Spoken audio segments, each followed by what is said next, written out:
ബംഗാൾ രാഷ്ട്രീയത്തിലും വാക്കുപോരുകൾ ഓരോ നിമിഷവും മുറുകുകയാണ്. കേന്ദ്ര ഭരണകക്ഷിയായ BJPക്കെതിരെ ഏറ്റവും രൂക്ഷമായ ഭാഷയിൽ ഓരോ പ്രദേശങ്ങളിലുമുള്ള തിരഞ്ഞെടുപ്പ് കൺവെൻഷനുകളിലും കടന്നാക്രമണം നടത്തുകയാണ് മുഖ്യമന്ത്രി മമതാ ബാനർജി. വടക്കൻ 24 പർഗാനസിൽ തിരഞ്ഞെടുപ്പ് റാലിയിൽ BJPയുടെ രാഷ്ട്രീയ വിശ്വസ്തതയെ തന്നെ ചോദ്യം ചെയ്തുകൊണ്ടാണ് മമത രംഗത്തെത്തിയത്. ഒരു പാമ്പിനെ പോലും വിശ്വസിക്കാം, പക്ഷേ BJPയെ വിശ്വസിക്കരുത് എന്ന മമതയുടെ പ്രസ്താവന ദേശീയ തലത്തിൽ തന്നെ വലിയ ചർച്ചകൾക്കാണ് കാരണമായിരിക്കുന്നത്. ജനസാഗരത്തെ സാക്ഷിയാക്കിയായിരുന്നു മമതയുടെ ഈ വിസ്ഫോടനമായിട്ടുള്ള പ്രസംഗം. BJP നൽകുന്ന വാഗ്ദാനങ്ങൾ വെറും പൊള്ളയാണെന്നും ജനങ്ങളെ വഞ്ചിക്കുന്ന രാഷ്ട്രീയമാണ് അവർ പറയുന്നതെന്നും മമത ആരോപിക്കുന്നു.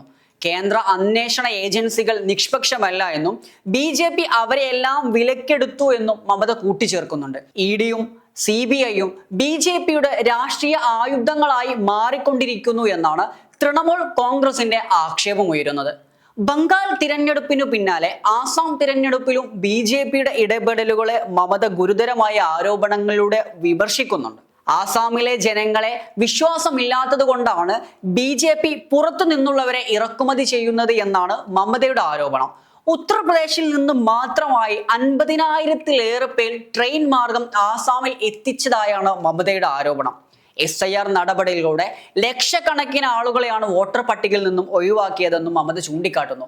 90 ലക്ഷം പേരെ ഒഴിവാക്കിയതായും 60 ലക്ഷം ഹിന്ദുക്കളും 30 ലക്ഷം മുസ്ലിങ്ങളും അതിൽ ഉൾപ്പെടുന്നു എന്നും മമത കൂട്ടിച്ചേർക്കുന്നു.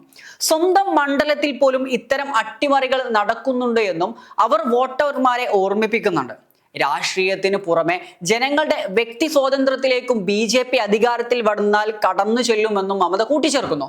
ബംഗാളിലെ ഭക്ഷണശീലങ്ങൾ മാറുമെന്ന മുന്നറിയിപ്പാണ് അവർ പറയാതെ നൽകുന്നത് എന്നും മമത കൂട്ടിച്ചേർത്തു. ബംഗാളികൾക്ക് ഏറ്റവും പ്രിയപ്പെട്ട മത്സ്യവും മാംസവും BJP അധികാരത്തിൽ വന്നാൽ നിരോധിക്കുമെന്നാണ് മമതയുടെ പക്ഷം. ബീഹാറിൽ മത്സ്യം കഴിക്കാൻ പോലും അനുവാദമില്ലാത്ത സാഹചര്യത്തിലേക്കായിരിക്കും BJP ഗവൺമെന്റ് അധികാരത്തിൽ വന്നാൽ ആ സംസ്ഥാനം എത്തിപ്പെടുക എന്നാണ് മമതയുടെ ആരോപണം. നമ്മുടെ ഇഷ്ടത്തിനുള്ള ഭക്ഷണം കഴിക്കാനുള്ള അവകാശം BJP ഇല്ലാതാക്കുമെന്നും ദീദിയുടെ വാക്കുകൾ വോട്ടർമാർക്കിടയിൽ വലിയ തരത്തിലുള്ള സ്വാധീനം ചെലുത്തുമെന്നതിൽ സംശയമില്ല. പ്രധാനമന്ത്രി നരേന്ദ്രമോദിയുടെ സ്വർണ്ണ ബംഗാൾ വാഗ്ദാനത്തെയും മമത പരിഹസിക്കുന്നുണ്ട്.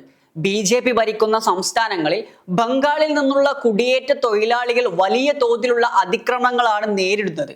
സ്വന്തം സംസ്ഥാനത്തെ ആളുകളെ പുറത്തുപോയി സംരക്ഷിക്കാൻ കഴിയാത്ത പ്രധാനമന്ത്രിക്ക് എങ്ങനെയാണ് ബംഗാളിനെ സ്വർണമാക്കാൻ കഴിയുക എന്നാണ് മമതയുടെ ചോദ്യം. 294 സീറ്റുകളിലും തന്നെ സ്ഥാനാർത്ഥിയായി കണ്ട് വോട്ട് ചെയ്യണമെന്ന വൈകാരികമായ അഭ്യർത്ഥനയോടെയാണ് മമത ആ പ്രസംഗങ്ങളെല്ലാം അവസാനിപ്പിക്കുന്നത്. ബംഗാൾ നിയമസഭാ തെരഞ്ഞെടുപ്പ് കേവലം ഒരു രാഷ്ട്രീയ പോരാട്ടമല്ല, മറിച്ച് ബംഗാളിന്റെ അസ്തിത്വത്തിനായുള്ള പോരാട്ടമാണെന്നാണ് മമതയുടെ ഓർമ്മപ്പെടുത്തൽ.